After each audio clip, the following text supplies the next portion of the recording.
झाले नाहीत. ह्या गोष्टी आम्हाला समजून घ्याव्या लागणार आहेत. त्या मुक्ता साळवेनी व्हिक्टोरिया राणीला चौथीमध्ये पत्र लिहिलं. लहुजी साळवेची ही नात मुक्ता साळवे व्हिक्टोरिया राणीला पत्र लिहून सांगते, आमच्या बायकांनी कान देऊन ऐकावं.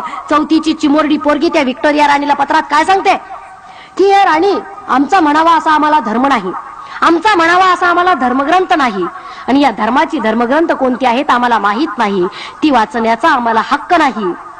ईश्वर कोणती अशी कृपा करेल का की आम्हाला आमचा धर्म देईल, आम्हाला आमचा धर्मग्रंथ देईल.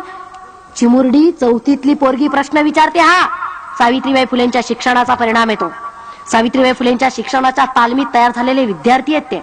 आणि त्या पत्राच्या शेवटी ही चिमुरडी मुक्ता लिहिते की हे राणी, आम्हाला चॉकलेट देऊ नको, आम्हाला ग्रंथालय दे, आम्हाला पुस्तके दे, जेणेकरून आम्ही पुस्तकं वाचू आणि आमचे धर्मग्रंथ निर्माण करू.